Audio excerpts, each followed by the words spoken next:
Hi friends, നമുക്കിന്ന് ഒരു ഇഞ്ചിക്കറി വയ്ക്കാം. സാധാരണ നമ്മൾ ഇഞ്ചി വറുത്തരച്ച് വയ്ക്കുമ്പോൾ നല്ല മൂപ്പായ ഇഞ്ചിയാണ് നമ്മൾ ഉപയോഗിക്കുന്നത്. ആ ഇഞ്ചി വറുത്തിട്ടാണ് നമ്മൾ കറി വയ്ക്കുന്നത്. ഈ ഇഞ്ചി നമ്മൾ വറുത്തിട്ടല്ല കറി വയ്ക്കുന്നത്. ഇത് നല്ല നാടൻ ഇഞ്ചിയാണ്, അല്പം മൂപ്പ് കുറഞ്ഞ ഇഞ്ചിയാണിത്. ഇത് നമുക്ക് വറുത്തരച്ച് വയ്ക്കാം. പോകാം നമുക്ക് വീഡിയോയിലേക്ക്. അപ്പം നമ്മൾ ഒരു ഉരുളി അടപ്പത്ത് വെച്ചു. ആ ഉരുളിക്കകത്ത് 1 ടീസ്പൂൺ വെളിച്ചെണ്ണ ഒഴിച്ചു. അത് തേങ്ങ വറുത്തരയ്ക്കുമ്പോൾ നമ്മൾ ആ വെളിച്ചെണ്ണ ഈ ഉരുളിക്കകത്ത് ഒഴിക്കുന്നത് ഇതിൻ്റെ അടിയിൽ കത്തി പിടിക്കാതിരിക്കാൻ വേണ്ടിയിട്ടാണ്. അപ്പോൾ എണ്ണ ചൂടായി. ഇത് 2 തേങ്ങ ചിരകിയതാണ്. ആ 2 തേങ്ങ നമുക്ക് ഇതിലേക്ക് ഇട്ട് കൊടുക്കാം.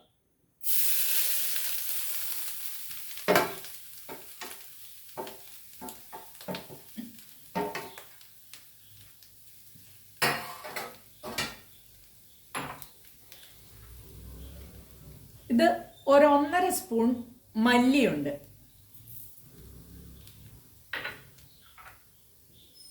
ഇത് 20 വത്തൽമുളക്.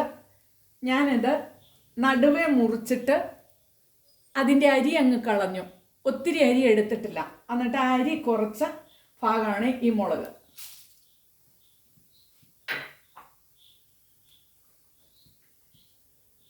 ഇത് ഒരു 10-25 കതിർപ്പ് കറിവേപ്പിലയുണ്ട്.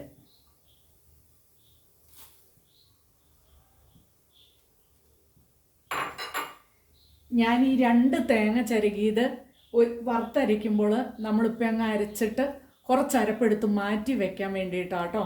നിങ്ങൾക്ക് ഉണ്ടാക്കുമ്പോൾ അതിന് അനുയോജ്യമായി തേങ്ങ നിങ്ങൾ എടുത്താൽ മതി. ഞാനിപ്പോൾ ഇത് ഇച്ചിരി പാടുള്ള പണിയായതുകൊണ്ട് ഞാൻ ഇച്ചിരി കൂടുതൽ ഉണ്ടാക്കി വെക്കണതാണ്. ഇനി നമുക്ക് ഇത് ഇളക്കി കൊടുക്കാം.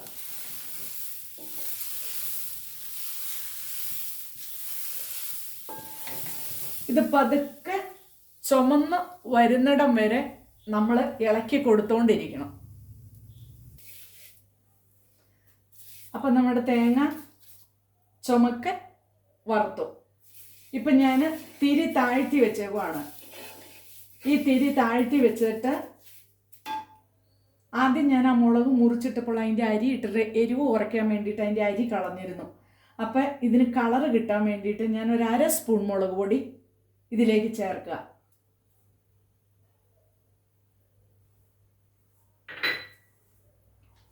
ഒരു ചെറിയ ഐസ്ക്രീമിൻ്റെ സ്പൂണിന് 1 സ്പൂൺ മഞ്ഞൾപ്പൊടി.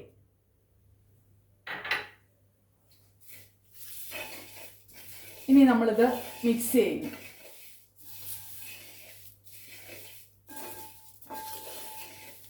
ഈ വറുത്തരപ്പ് തന്നെ മതി നമുക്ക് പാവയ്ക്ക തീയിലുണ്ടാക്കാനും ഉള്ളിത്തീയിലുണ്ടാക്കാനും എല്ലാം ഈ വറുത്തരപ്പ് തന്നെ മതി. സാധാരണ നമ്മൾ കഷ്ണങ്ങളൊക്കെ വേവിക്കാൻ അടപ്പത്ത് വെച്ചിട്ടാണ് നമ്മൾ ഈ തേങ്ങയൊക്കെ വറുത്തെടുക്കണേ. ഞാനിത് ആദ്യം തേങ്ങ വറുത്തെടുക്കണത് ഇത് ഒത്തിരി ബുദ്ധിമുട്ടുള്ള പണിയായതുകൊണ്ട് ഇത് ഞാൻ ആദ്യം ചെയ്യാണ്. ഇനി നമ്മൾ സ്റ്റൗ ഓഫാക്കണം. സ്റ്റൗ ഓഫാക്കിയാൽ ഇതിൻ്റെ അടി കണ്ടോ, അടിയിൽ ഒട്ടും കരിഞ്ഞ് പിടിച്ചിട്ടില്ല. കരിയരുത് ഈ തേങ്ങ. ഇപ്പം നമ്മൾ സ്റ്റൗ ഓഫാക്കിയാലും ഇടയ്ക്കൊന്ന് ഇളക്കിയിട്ട് കൊടുക്കണം. കാരണം ഈ ഉരുളിക്ക് നല്ല ചൂടാണ്. അതുകൊണ്ട് അടിയിൽ വങ്ങിപ്പോകാതിരിക്കാൻ വേണ്ടിയാ.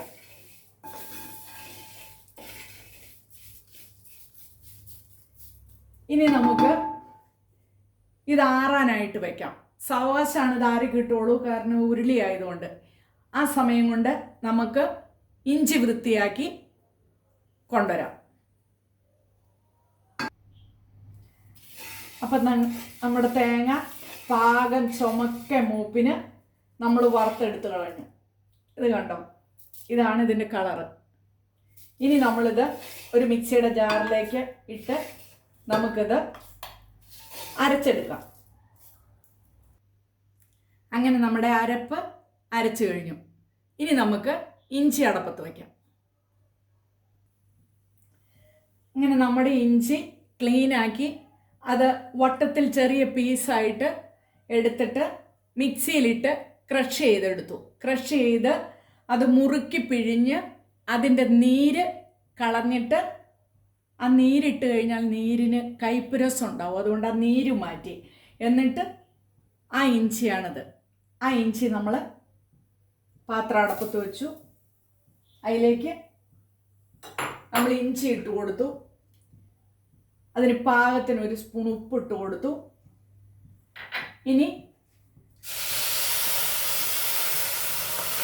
നികക്ക വെള്ളം ഒഴിച്ച്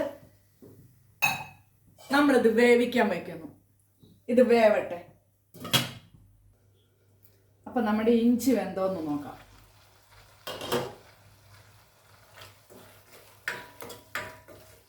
നമ്മുടെ ഇഞ്ചി പാകം വെന്ത് കഴിഞ്ഞു. ഇനി നമ്മൾ ഈ ഇഞ്ചിക്കകത്തേക്ക് ഇത്രയും തേങ്ങാക്കൊത്ത് വറുത്തത് ഇട്ട് കൊടുക്കുക.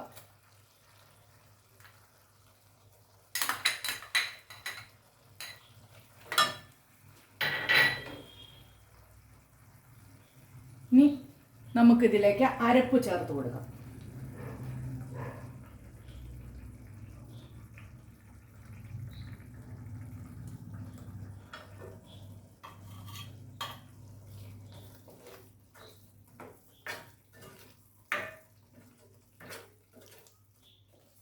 ഈ മിക്സിയുടെ ജാറും കൂടെ കഴുകി ഇതിലേക്ക് ചേർക്കണം. അത് ഈ പുളിവെള്ളം ഒഴിച്ച്, ഇത് വാളംപുളിയുടെ നീരാണ്. ഈ നീര് ഈ മിക്സിയുടെ ജാറിലേക്ക് ഒഴിച്ച് നമുക്ക് ഈ പുളിയും കൂടെ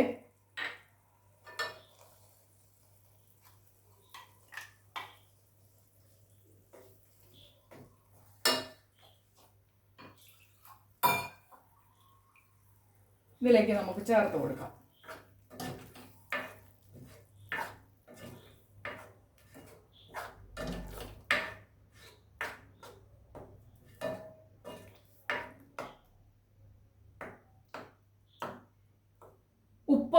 ഉപ്പും പുളിയും കറക്റ്റ് ആണോ എന്നുള്ളത് നിങ്ങൾ പാകത്തിന് നോക്കണം. അത് കഴിഞ്ഞ് നമുക്കിത് മൂടി വയ്ക്കാം, തിളയ്ക്കട്ടെ. അപ്പൊ നമ്മുടെ ഇഞ്ചിക്കറി തിളപ്പിച്ച് വാങ്ങി. കണ്ടോ ഇഞ്ചിക്കറി?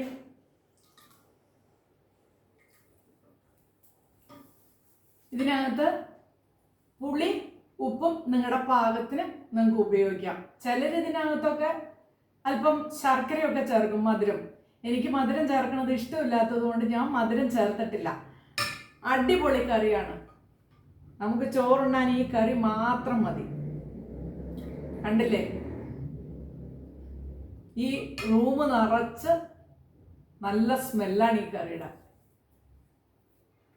അപ്പൊ നിങ്ങളെല്ലാവരും ഈ കറി ഒന്ന് ഉണ്ടാക്കി നോക്കണം. ഇത് ഉണ്ടാക്കി നോക്കി നിങ്ങൾ കഴിച്ചു നോക്കിയിട്ട് ഇതിൻ്റെ അഭിപ്രായം എന്നെ അറിയിക്കണം. അപ്പം വീഡിയോ ഇഷ്ടപ്പെട്ടു കഴിഞ്ഞാൽ ലൈക്ക് ചെയ്യുക, ഷെയർ ചെയ്യുക, സബ്സ്ക്രൈബ് ചെയ്യുക. അടുത്തൊരു വീഡിയോയുമായി നമുക്ക് വീണ്ടും കാണാം. ബൈ.